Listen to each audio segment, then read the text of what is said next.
الأنبياء والمرسلين وعلى آله وصحبه أجمعين وعلى من سار على نهجه إلى يوم الدين. اللهم علمنا ما ينفعنا وانفعنا بما علمتنا وزدنا علما يا رب العالمين. رب اشرح لي صدري ويسر لي أمري واحلل عقدة من لساني يفقه قولي أما بعد. فإن أصدق الحديث كتاب الله وخير الهدي هدي محمد صلى الله عليه وسلم وشر الأمور محدثاتها فإن كل محدثة بدعة وكل بدعة ضلالة وكل ضلالة في النار. Jamaah rahimani Allah wa iyyakum. Kita masih pada pembahasan tentang masalah takfir atau menjatuhkan vonis kafir kepada seorang muslim, di mana Ahlus Sunnah dalam perkara ini sangat berhati-hati sekali. Benar-benar tidak serampangan, karena vonis takfir ini berkonsekuensi berat bagi yang dijatuhi vonis kepadanya tentunya. Dan terakhir kita sudah membahas poin yang keempat, yaitu tidak boleh menjatuhkan vonis kafir kepada seorang muslim kecuali setelah ada petunjuk yang jelas, terang, mantap dari Al-Quran dan As-Sunnah atas kekufurannya. Dengan kata lain, vonis takfir itu tidak boleh bersandarkan pada prasangka atau dugaan. Benar-benar harus dengan sesuatu yang bersifat pasti. Itu sudah kita bahas di pertemuan yang lalu. Kita sekarang masuk ke poin nomor 5 di halaman 127. Beliau rahimahullah ta'ala berkata, terkadang ada keterangan dalam Al-Quran dan As-Sunnah yang mendefinisikan bahwa suatu ucapan, perbuatan, atau keyakinan merupakan kekufuran, alias bisa disebut kufur. Namun tidak boleh seseorang dihukumi kafir kecuali setelah ditegakkan hujjah atasnya dengan kepastian syarat-syaratnya, yakni mengetahui, dilakukan dengan sengaja, tanpa ada paksaan, dan tidak ada penghalang-penghalang jatuhnya vonis itu.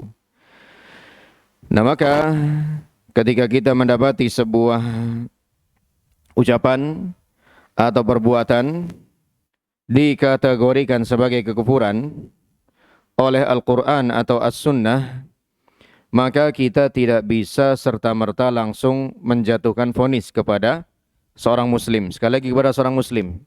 Pembahasan kita vonis kepada seorang muslim. Adapun vonis kepada mereka yang di luar Islam, ya sudah tidak perlu diperbincangkan lagi, sudah jelas. Mereka-mereka yang tidak beragama Islam, orang-orang kafir, udah jelas. Ya, cakupan pembahasan kita hanya tentang saudara-saudara kita saja. Maka tidak bisa dengan gegabah menjatuhkan vonis kafir kepada seorang muslim, karena syarat-syaratnya harus terpenuhi. Di antaranya di sini yang beliau sebutkan, si muslim tersebut melakukan kekufuran, entah berupa ucapan, entah berupa perbuatan, betul-betul dia sudah mengetahui hukumnya, alias tidak ada syubhat di kepalanya. Syubhat bahasa mudahnya, dia tidak salah paham, juga tidak mengalami misinformasi yang sampai kepada dia. Itu harus dipastikan. Dan enggak jarang seorang muslim minta-minta kepada kuburan misalnya, itu karena ketidakpahaman dia. Dia sudah belajar, ya, dia sudah berusaha cari tahu, tapi sementara ini ilmu yang sampai kepada dia justru ilmu yang menyesatkan, ya. Itu tidak bisa langsung serta-merta divonis kafir, karena dia melakukan hal tersebut atas dasar ketidaktahuan, Begitu juga dilakukan dengan sengaja. Alias benar-benar ada motivasi dari dirinya niatan dalam dirinya, bukan karena ketidaksengajaan. Dalam sebuah hadis Nabi Shallallahu Alaihi Wasallam bercerita, ada seseorang yang kehilangan kendaraannya beserta bekalnya. Dia sedang dalam safar panjang, perjalanan jauh.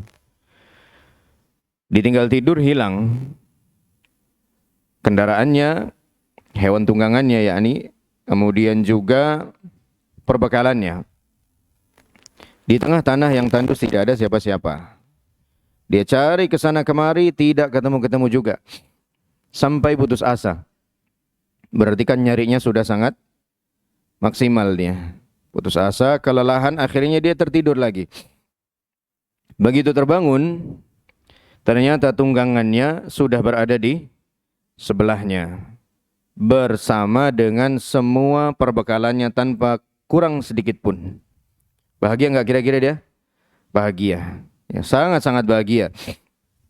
Ya, kita-kita yang naudzubillahi min dzalik pernah kehilangan motor pasti tahu rasanya gimana kehilangan kendaraan. Begitu ketemu, senangnya bukan main.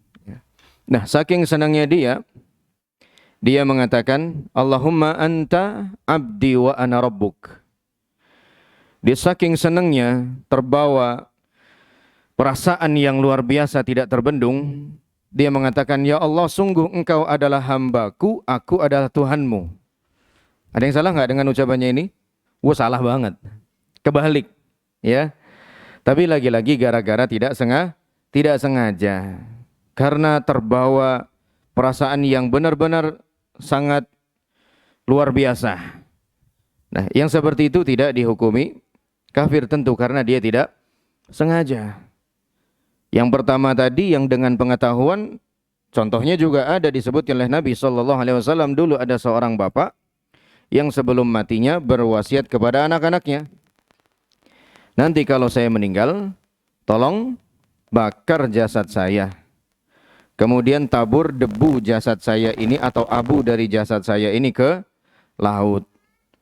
Kemudian dia jelaskan, demi Allah, seandainya Allah mampu membangkitkan saya lagi, ini kan berarti kekufuran ini, ada keraguan-raguan bahwa Allah tuh mampu menghidupkan dia lagi. Demi Allah, seandainya Allah mampu, kuasa menghidupkan, membangkitkan saya lagi, pasti Allah akan memberikan hukuman yang sangat berat kepada saya. Maka dia pun meninggal dan wasiatnya juga dilaksanakan oleh anak-anaknya. Dibakar jasadnya, ditebar ke laut abunya. Dan dia dihidupkan di akhirat lagi oleh Allah Subhanahu wa taala. Kemudian Allah bertanya kepada dia, apa yang membuatmu berpikiran kalau aku tidak bisa menghidupkan kamu lagi, membangkitkan kamu lagi? Khasyatuka ya Rabb, katanya. Karena saking takutnya aku sama kamu ya Allah. Dia pun dimaafkan oleh Allah Subhanahu wa taala dan dimasukkan ke dalam surga. Ini karena ketidaktahuan. Karena mispemahaman yang dia miliki hingga akhirnya dia pun berkeyakinan seperti itu.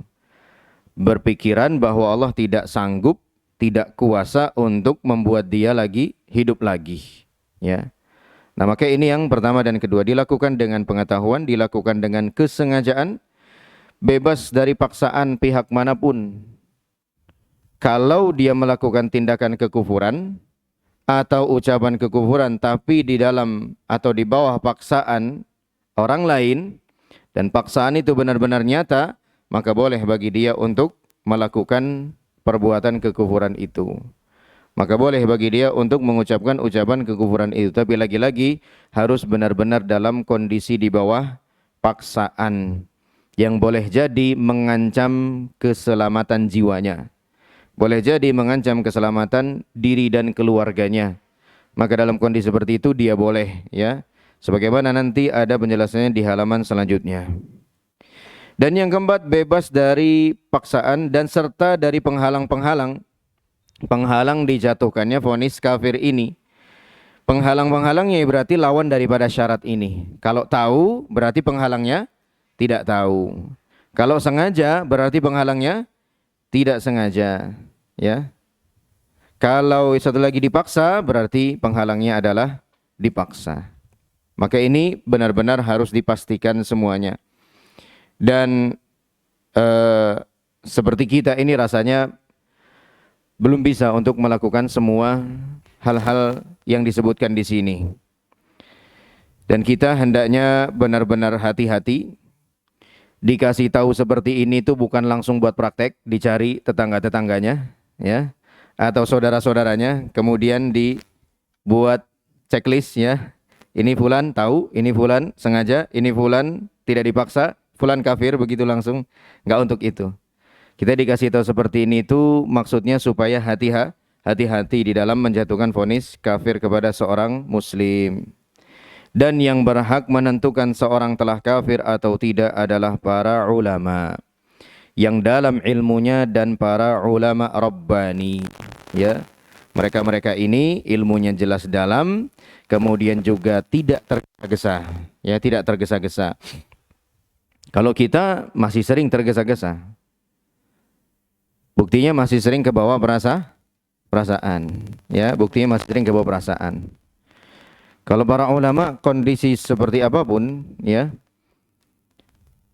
perasaan kita sebagai orang awam harusnya sudah keluar memberontak. Kalau para ulama enggak, ya enggak, ya. Sekalipun kondisinya sangat genting. Seperti fitnah khalqil Quran pada masanya Imam Ahmad rahimahullahu taala. Itu kan fitnah gede itu. Ya, fitnah penyebaran pemahaman bahwa Al-Quran adalah makhluk, ya, benar-benar dipaksa. Itu kan bukan lagi kaitannya dengan urusan duniawi saja, tapi sudah sampai urusan agama. Tapi Imam Ahmad rahimahullahu taala ketika diajak oleh sekelompok orang yang menyatakan siap untuk melakukan perlawanan, beliau tidak mau. Beliau hanya berpesan ad-dima, ad-dima. Hati-hati jangan sampai terjadi pertumpahan darah kaum muslimin. Hati-hati jangan sampai terjadi pertumpahan darah kaum muslimin. Tapi kalau kita seorang awam mungkin sudah kebawa perasaan, ya, mungkin sudah kebawa perasaan, akhirnya ikut turun ke jalanan, demonstrasi dan lain sebagainya, ya. Namun para ulama tidak setergesa-gesa itu. Mereka lebih yakin dengan apa yang dijelaskan oleh Allah Subhanahu wa taala dibandingkan dengan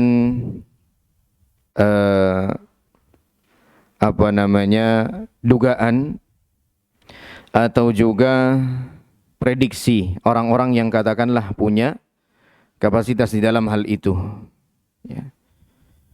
Allah Subhanahu wa taala sudah menjelaskan banyak, ya, di dalam kitabnya bagaimana caranya agar negeri ini jadi negeri yang aman. Hanya cuman satu caranya, beriman dan bertakwa kepada Allah Subhanahu wa taala, ya.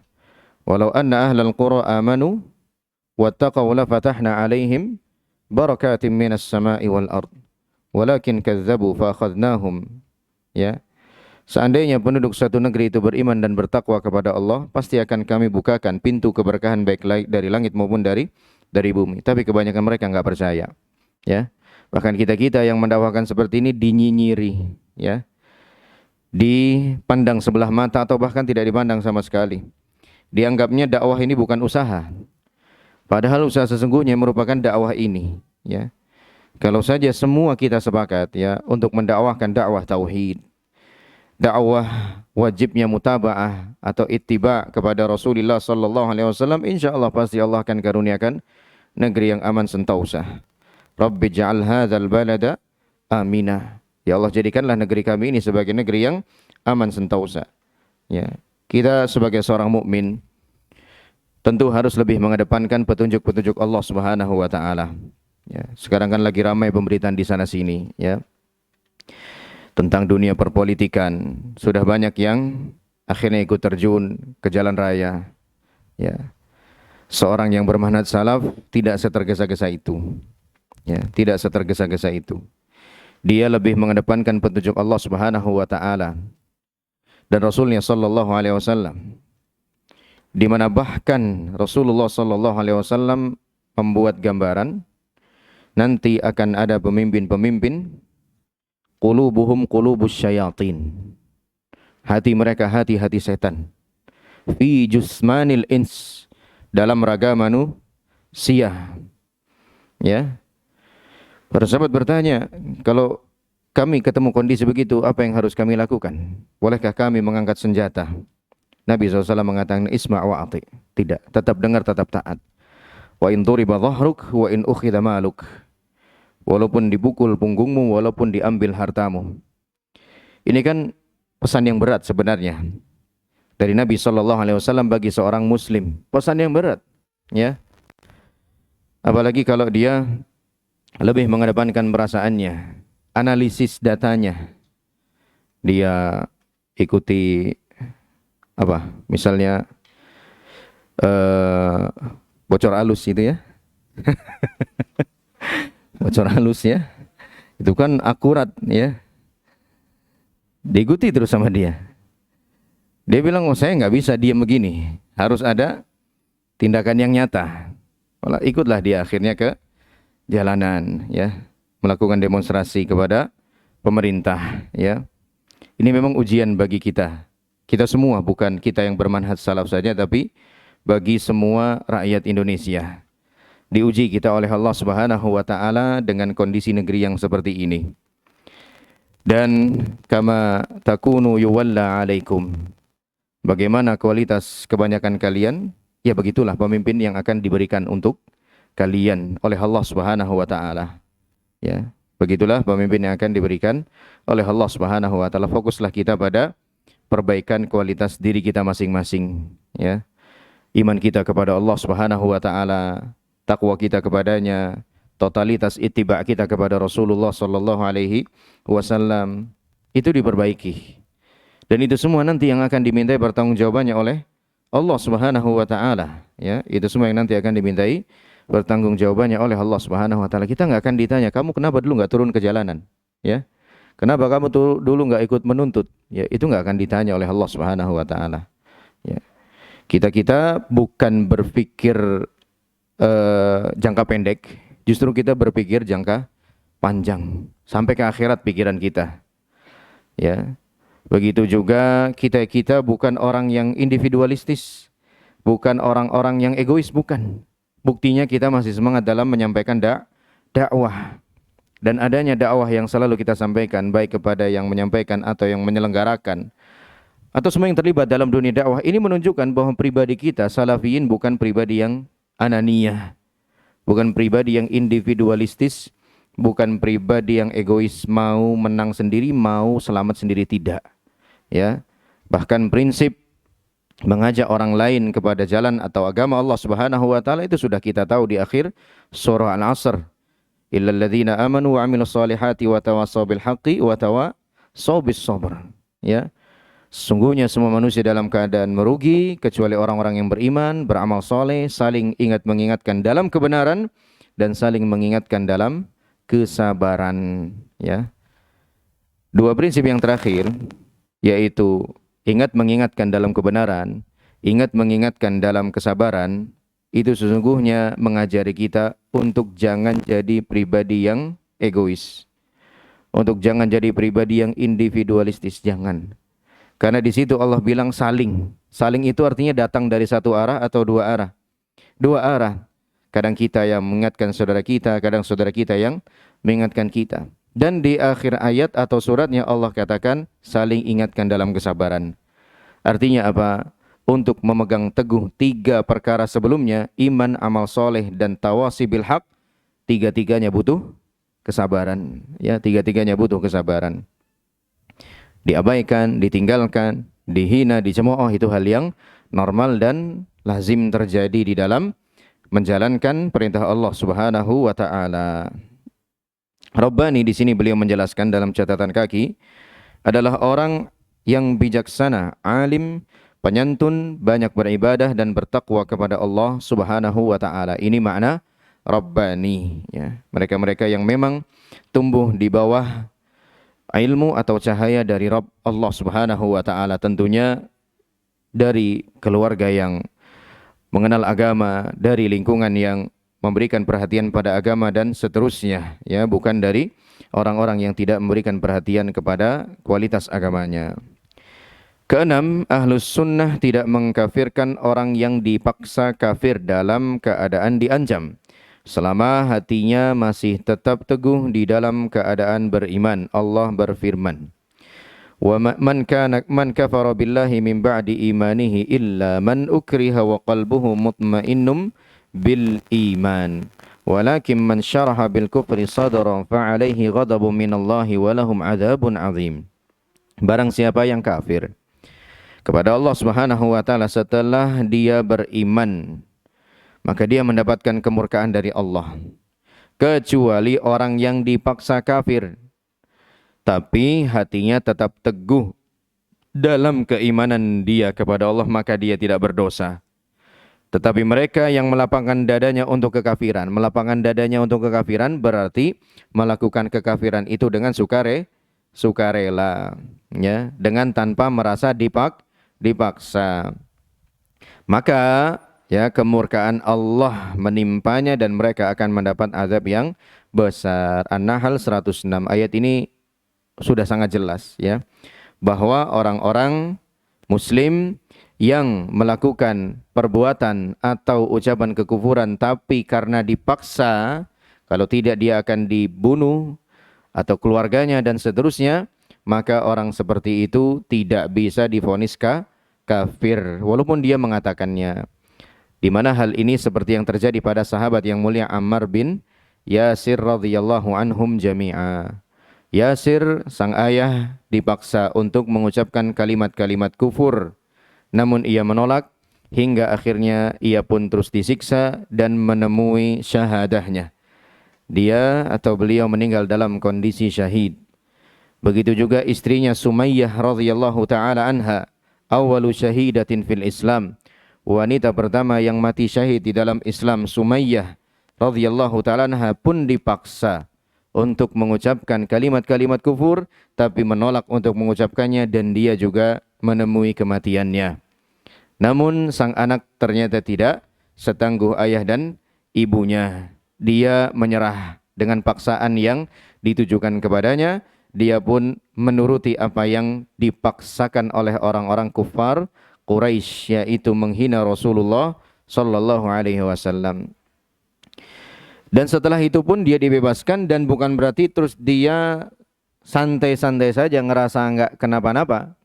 Dia terus merasa bersalah dan betul-betul takut kalau apa yang dilakukannya benar-benar membuat dia keluar dari Islam. Kalau apa yang diucapkannya membatalkan keimanannya. Sampai akhirnya Allah turunkan ayat ini. Man kafara billahi min ba'di imanihi illa man ukriha wa qalbuhu mutmainnum bil iman, ya. Dan ini tanda baiknya iman Ammar bin Yasir, di mana dia setelah melakukan tindakan atau ucapan kekufuran tadi, walaupun di bawah paksaan, dia masih merasa bersalah. Dia masih merasa bersalah padahal dalam kondisi dipaksa. Dia masih dalam perasaan bersalah. Apa yang dia lakukan itu betul-betul menyakiti dirinya sendiri, betul-betul melukai jiwa dan imannya, dan itu tanda baiknya keimanan. Rasulullah sallallahu alaihi wasallam bersabda, "Man sarrathu hasanatuhu wa sa'athu sayyi'atuhu fahuwa mu'min." Siapa saja yang amal solehnya, kebaikan-kebaikannya, ketaatan-ketaatannya, ibadah-ibadahnya membuat dia senang, membuat dia tenang, membuat dia nyaman, damai. Begitu juga siapa saja yang kemaksiatannya, dosa-dosanya, kesalahannya membuat dia gelisah, membuat dia tidak tenang, membuat dia takut, itulah mukmin yang sesungguhnya, kata Nabi sallallahu alaihi wasallam. Dan itu sudah benar-benar terbuktikan pada diri Ammar bin Yasir bahwa beliau tidak santai-santai saja walaupun kondisinya beliau di bawah paksaan. Tinggal kita tentu banyak melakukan dosa pada Allah Subhanahu wa taala. Entah meninggalkan perintah, entah melakukan larangan. Maksiat itu kan ada dua macam, ya, maksiat. Kalau tidak meninggalkan perintah, berarti ia melakukan larangan. Selama ini yang dipahami oleh kebanyakan orang Islam, namanya maksiat itu cuma sekedar melakukan larangan, padahal dua sisi, ya. Harusnya ada perasaan seperti itu, merasa bersalah sekali kepada Allah Subhanahu wa taala. Kemudian berusaha memperbanyak istighfar. Kemudian berusaha memperbanyak amal soleh. Tujuannya supaya apa? Menghapuskan kesalahannya tadi. Innal hasanati yudhibna as-sayyi'at. Kata Allah Subhanahu wa taala, sesungguhnya amalan-amalan soleh akan menghapuskan daripada nilai-nilai dosa-dosa. Rasulullah sallallahu alaihi wasallam juga bersabda, wa atbi'is sayyi'atal hasanata tamhuha. Dan iringilah setiap perbuatan burukmu dengan satu perbuatan baik. Niscaya perbuatan baik itu akan menghapus nilai perbuatan burukmu tadi. Dan kita harus paham peka kalau kita itu habis melakukan kesalahan. Yang bahaya adalah kalau sudah melakukan kesalahan, dia malah santai-santai saja, tenang-tenang saja. Di mana itu kata Abdullah bin Mas'ud radhiyallahu taala anhu atau Abdullah bin Abbas radhiyallahu taala anhuma merupakan ciri-ciri kemunafikan, ya. Seorang mukmin ketika melakukan dosa itu dia merasa betul-betul bersalah dan ketakutan. Seakan-akan ada gunung yang siap menimpa dirinya. Tapi kalau seorang yang ada kemunafikan dalam dirinya, dan nanti kita belajar insyaallah setelah ini, ya, ketika melakukan dosa, dia anggap seperti seekor lalat yang hinggap di hidungnya, dikibaskannya, selesai urusan. Seakan-akan tidak perlu dia sesali, seakan-akan tidak perlu dia mohonkan ampun kepada Allah Subhanahu wa taala. Ya, kalau kita belum seperti itu, berusaha seperti itu. Berusaha seperti itu. Setiap kali melakukan kesalahan, berusaha merasa bersalah. Berusaha merasa bersalah, jangan santai-santai aja. Ya. Kalau sudah mulai lalai, ingat lagi, ya Allah, saya masih ada dosa hari ini, kemarin, yang lalu, dan seterusnya. Banyak-banyak istighfar kepada Allah dan banyak-banyak lakukan kebaikan supaya dosa-dosa kita itu dihapuskan oleh kebaikan yang kita lakukan. Pembahasan berikutnya tentang nifaq, definisi dan jenisnya. Ahlus sunnah wal jamaah takut jika di dalam diri mereka ada sifat nifaq atau kemunafikan. Dan mereka memperingatkan kaum muslimin agar berhati-hati dan waspada dari sifat nifaq, ya. Karena ini sangat berbahaya. Orang munafik itu orang yang kondisinya lebih buruk dibandingkan orang kafir, ya. Orang munafik kondisinya lebih buruk dibandingkan orang kafir. Bahkan mereka-mereka itu lebih mendapatkan siksa yang lebih berat dibandingkan orang-orang kafir, karena memang kerusakannya yang sulit terdeteksi, ya. Kerusakannya memang sulit terdeteksi. Kalau orang kafir jelas, ya. Kita orang-orang Islam jelas agamanya Islam. Mereka orang-orang kafir jelas agamanya tidak Islam. Tapi kalau orang munafik ini secara identitas agamanya juga Islam, ya, secara identitas agamanya juga Islam. Menurut bahasa, nifaq berarti salah satu lubang tempat keluarnya yarbu', hewan semacam tikus di padang pasir. Keluarnya hewan tersebut dari sarangnya, di mana jika dia dicari dari satu lubang, maka dia muncul dari lubang yang lain. Kan kemunafikan seperti itu. Dikira muslim, ternyata kafir, kan begitu.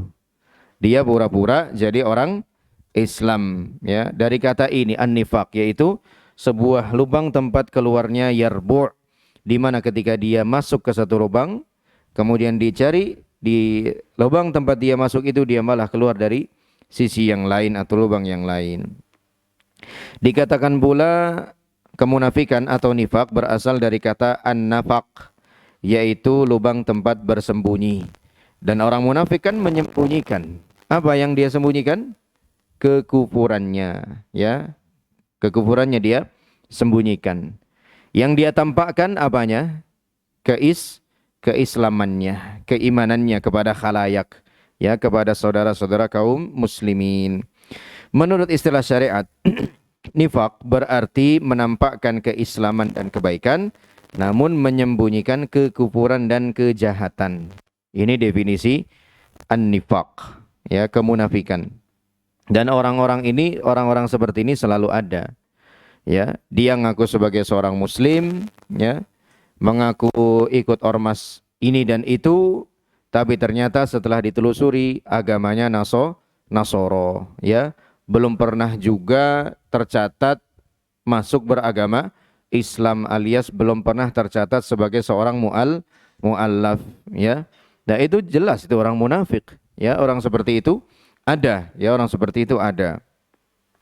Dinamakan dengan demikian atau dinamakan demikian karena dia masuk pada syariat dari satu pintu lalu keluar dari syariat ini lewat pintu yang lain. Seperti hewan apa tadi?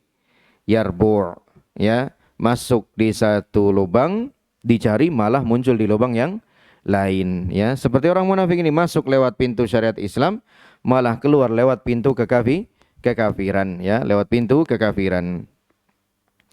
Orang yang melakukan perbuatan nifak tersebut disebut munafik, ya. Orang yang melakukan perbuatan nifak disebut munafik. Jadi nifak itu adalah kata dasarnya, sedangkan munafik adalah pelakunya. Seperti antara Islam dan Muslim, iman dan mukmin, kufur dan kafir, begitu, ya. Isbal dan musbil, ya. Antara isbal dan musbil. Isbal itu kata dasarnya, musbil itu pelakunya. Nah, di sini sama, nifak itu kata dasarnya, sedangkan munafik adalah pelakunya. Allah menjadikan orang-orang munafik lebih jelek daripada orang-orang kafir. Sebagaimana firman-Nya, "Innal munafiqina fid darkil asfali minan nar, wa lan tajida lahum nasira." Sungguh orang-orang munafik itu ditempatkan pada tingkatan yang paling bawah dari neraka.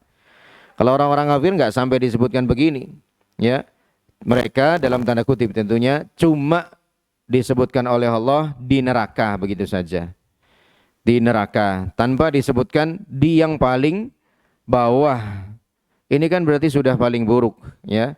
Sungguhnya orang-orang munafik ditempatkan oleh Allah Subhanahu wa taala di tingkatan neraka yang paling bawah dan kamu tidak akan mendapatkan seorang penolong pun bagi mereka, ya, karena mereka pada dasarnya orang-orang kafir, ya, mereka pada dasarnya orang-orang kafir. Nifak sendiri ada dua macam, i'tiqadi dan amali. I'tiqad artinya keyakinan, amal artinya perbuatan, ya. Di sini nanti kita bisa membedakan. Tidak semua orang dengan begitu mudahnya juga divonis sebagai munafik, ya, tidak semudah itu, ya. Bahkan sangat sulit. Yang pertama, i'tiqadi. Ini nifak yang besar di mana pelakunya menampakkan keislaman tapi menyembunyikan kekufuran. Berarti aslinya dia orang apa ini? Orang kafir aslinya. Seperti firman Allah dalam surah Al-Munafiqun, "Idza ja'akal munafiquna qalu nashhadu innaka la rasulullah." Ingatlah ketika orang-orang munafik datang menghadap kepadamu, mereka pun berkata, kami bersaksi bahwa engkau adalah utusan Allah. Ini amalan batin, persaksian ini, amalan batin atau amalan lahiriah ini? Amalan lahiriah, ya. Mereka berusaha menunjukkan bahwa diri mereka adalah orang-orang muslim, bahwa diri mereka adalah orang-orang mukmin dengan memberikan pernyataan syahadat itu. Ya, nashhadu innaka la rasulullah. Sungguh kami bersaksi engkau memang adalah utusan Allah. Wallahu yashhadu innaka la rasuluh, wallahu ya'lamu innal munafiqina lakadzibun. Allah mempersaksikan bahwa engkau adalah utusannya. Artinya enggak butuh persaksian dari orang-orang munafik ini. Allah sudah memberikan persaksiannya bahwa engkau adalah utusan Allah dan Allah sungguh tahu bahwa orang-orang munafik itu bohong dalam persaksiannya. Berarti ada sesuatu yang mereka sembunyikan karena mereka bohong. Yaquluna bi afwahihim ma laysa fi qulubihim. Mereka ucapkan hal-hal dengan lisan mereka sesuatu yang sama sekali tidak diyakini oleh hatinya. Makanya Ahlus Sunnah wal Jamaah mendefinisikan iman itu mencakup 3 komponennya. Meyakini dengan hati, mengucapkan dengan Lisan kemudian melakukan dengan amal perbuatan. Kalau cuma lisan saja, amal perbuatan saja, tapi hatinya sama sekali tidak ikut Islam, ya ini kondisinya orang munafik ya. Ini kondisinya orang munafik. Jenis kenifakan ini atau jenis nifak ini menjadikan pelakunya keluar dari agama dan ia berada di dalam kerak neraka ya. Makanya hati-hati kita dari sifat seperti ini. Nauzubillahi min dzalik. Insyaallah kita semua tidak ada yang seperti ini, tapi tetap patut waspada. Tetap harus waspada karena Umar bin Khattab radhiyallahu taala anhu saja masih mengkhawatirkan kemunafikan ini ada dalam dirinya. Ya. Suatu ketika Umar bin Khattab radhiyallahu taala bertanya kepada salah seorang sahabat Nabi yang dipercayakan untuk menyimpan daftar nama orang-orang munafik. Ya, kemudian Umar pun bertanya, "Adakah nama saya di dalam daftar itu?" Artinya Umar ini beneran khawatir kalau saya ini enggak sadar, saya ini enggak tahu, enggak paham, ternyata saya masuk dalam daftar. Padahal Umar termasuk satu dari 10 orang yang dijamin masuk surga. Dijamin enggak Umar? Dijamin. Itu masih khawatir. Itu masih khawatir. Ya. Maka kita yang enggak dijamin harus lebih khawatir lagi. Jangan ngerasa aman dari sifat kemunafikan, ya. Dan merasa aman dari kemunafikan itu juga merupakan tanda-tanda kemunafikan, ya. Merasa aman dari kejelekan, dosa, kesalahan itu juga tanda-tanda kemunafikan. Al-Imam Al-Hasan Al-Basri rahimahullahu taala mengatakan, al-mu'min jama'a bainal khoslataini. Seorang mukmin itu melakukan dua hal bersamaan. Ya. Al-khauf wal amal. Dia terus beramal, terus berusaha, tapi masih ada rasa takut kepada Allah. Kalau amalan saya ini tidak diterima. Bukan suudzon sama Allah, tapi dia lebih sadar diri. Karena dia dalam melakukan amal pasti ada kekurangannya. Ada kecacatannya pasti ada. Itu yang dilakukan oleh seorang mukmin. Dia masih tetap beramal dan dia tetap merasa takut kepada Allah Subhanahu wa taala. Enggak mentang-mentang amalannya sudah banyak, terus ngerasa ada di titik aman, ya.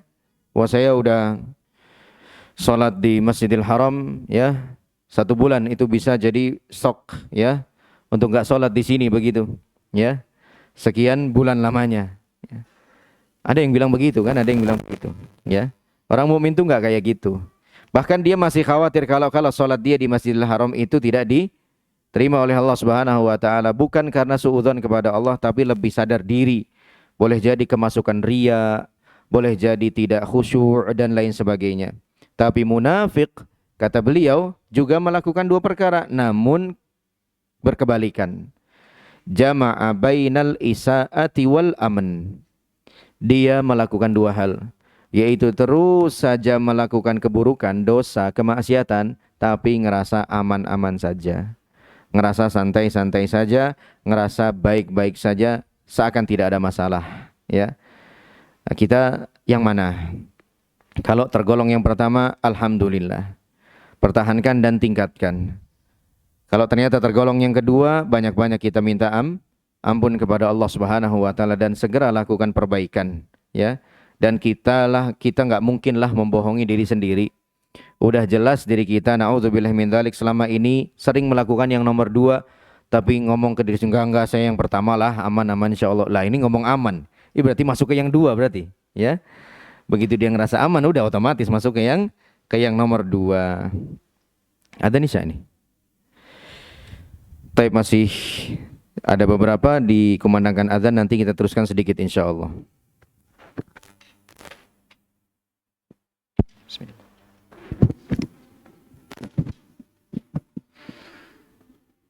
Allahu akbar, Allahu akbar. Allahu akbar, Allahu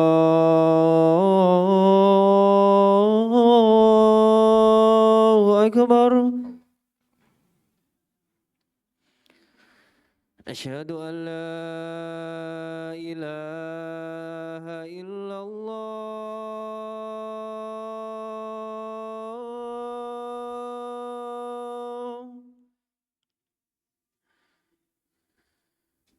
أشهد أن لا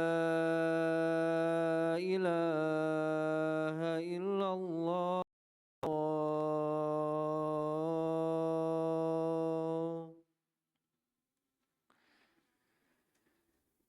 أشهد أن محمد رسول الله.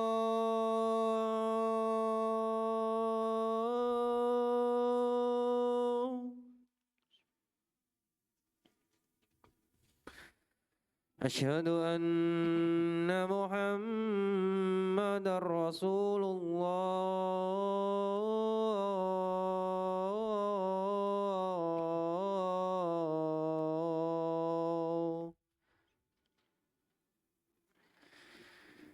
حي على الصلاة.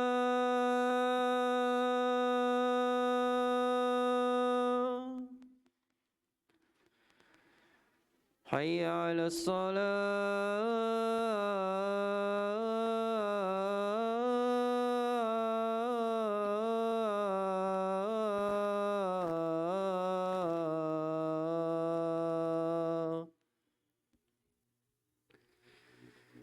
حي على الفلاح.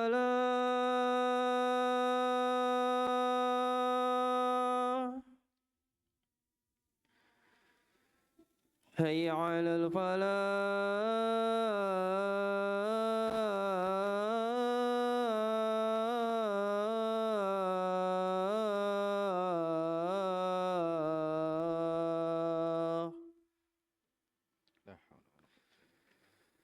الله أكبر الله أكبر. لا إله إلا الله.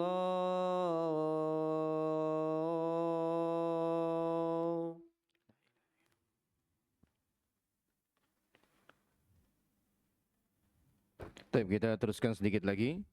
Orang-orang munafik jenis ini senantiasa ada di setiap zaman, ya, selalu ada. Lebih-lebih ketika tampak kekuatan Islam, sementara mereka tidak mampu membendung kekuatan Islam itu secara lahiriah, maka mereka akan menyembunyikan kekufurannya. Mereka akan menyembunyikan kekufurannya. Karena itu seorang munafik menampakkan keimanannya kepada Allah, malaikatnya, kitab-kitabnya, dan hari akhir. Tetapi sesungguhnya dalam hatinya mereka berlepas diri dari semua itu dan mendustakannya. Ini adalah kemunafikan yang paling berat dan berkonsekuensi keluarnya dia dari Islam, jelas ya. Keluar dia dari Islam. Dan nifak yang jenis ini ada 4 macam. Yang pertama, mendustakan Rasulullah sallallahu alaihi wasallam atau sebagian dari apa yang beliau bawa. Nah, ini merupakan karakteristiknya orang-orang munafik. Maka seorang muslim tidak boleh mendustakan syariat Rasulullah sallallahu alaihi wasallam. Tidak semuanya atau bahkan hanya sebagiannya. Kalau belum mampu, tahan lisan, jaga sikap, jangan menyalah-nyalahkan syariat. Syariat nggak pernah salah. Syariat datangnya dari Allah Subhanahu wa taala. Kalau belum mampu, ya kita yang berusaha untuk bisa memahami dengan baik. Ya, berusaha untuk menerima syariat Allah Subhanahu wa taala itu. Jangan sampai hanya gara-gara kita tidak bisa menerima syariat Allah, kemudian menyalah-nyalahkan syariat Allah Subhanahu wa taala. Kayak tadi contohnya misalnya, ya, dalam kondisi memiliki pemimpin yang sangat-sangat menjadi ujian bagi kita, itu kan sudah diberikan petunjuk-petunjuknya oleh Nabi sallallahu alaihi wasallam, ya. Disuruh tetap dengar, disuruh tetap taat. Kemudian dalam hadis yang lain beliau juga mengatakan kalau memang mau menasihati penguasa, lakukanlah secara jangan terang-terangan. Fala yubdihi alaniyah. Fal ya'khudh biyadihi. Berbicaralah 4 mata dengannya. Fa in qabila fadzak. Kalau diterima itu yang kita harapkan. Wa illa faqad adzalladzi kana alaih. Tapi kalau enggak diterima, setidaknya dia sudah melakukan apa yang mesti dia lakukan. Itu kan di situ Nabi SAW pertama sudah mengajari mekanisme memperbaiki kesalahan pemimpin. Kedua, di akhir hadis Nabi SAW mengingatkan, kalau diterima itu yang kita harapkan, kalau tidak diterima, kita sudah melakukan apa yang harus kita lakukan. Artinya namanya nasihat ada potensi diterima, ada potensi tidak diterima, ya. Jangan maksa, jangan maksa. Yang kemudian menabrak aturan Rasulullah Sallallahu Alaihi Wasallam. Ya, kita yakin nih, ya hal-hal seperti ini benar-benar menjadi ujian kesungguhan kita taslim, benar-benar menerima syariat Nabi Sallallahu Alaihi Wasallam. Kondisi seperti ini, ya, kondisi seperti ini benar-benar menguji kesungguhan kita di dalam taslim kita, ya, ittiba kita kepada Nabi Sallallahu Alaihi Wasallam. Ya. Kemudian yang kedua, membenci Rasulullah Sallallahu Alaihi Wasallam atau membenci apa yang beliau bawa. Yang beliau bawa ya berarti syariatnya, sama seperti poin pertama. Kemudian yang ketiga, merasa gembira dengan kemunduran Islam, ya. Merasa gembira juga dengan kesusahan kaum muslimin. Kaum muslimin itu, ya, satu dengan yang lain digambarkan oleh Nabi Sallallahu Alaihi Wasallam seperti satu tubuh yang sama, ya, seperti satu bangunan juga saling menguatkan. Artinya duka saudara kita ya dukanya kita, sukanya saudara kita ya sukanya kita. Jangan ada orang susah malah senang, ada orang senang malah jadi susah. Itu sesungguhnya ciri-ciri kemunafikan. Allah Subhanahu wa taala berfirman, in tamsaskum hasanatun tasu'hum wa in tusibkum sayyi'atu yafrahu biha. Kalau kalian kena kesulitan, mereka senang. Tapi kalau kalian, ya, mendapatkan kebaikan, mereka merasa susah. Ini adalah kondisinya orang-orang munafik. Ya, jangan sampai kita ketika jelas ada kaum muslimin yang sedang dizolimi oleh orang-orang kufar, kita malah menyalah-nyalahkan saudara kita, ya. Bolehlah kita mengintrospeksi kesalahan atau kekurangan saudara kita, tapi jangan sampai justru malah mengesankan kita berlepas diri dari saudara kita. Jangan sampai mengesankan malah kita bara atau memisahkan diri dari saudara kita, ya. Biar bagaimanapun, salah gimana juga mereka tetap saudara kita, ya, tetap saudara kita. Kemudian yang keempat, ya, ini masih sambungan yang nomor 3, tidak senang dengan kemenangan Islam, ya. Nomor 3 dan 4 ini termaktub dalam surah Ali Imran 10, ya. Surah Ali Imran ayat 120. Selanjutnya nifaq amali, insyaallah kita teruskan pada pertemuan berikutnya. Wallahu alam bissawab, ya.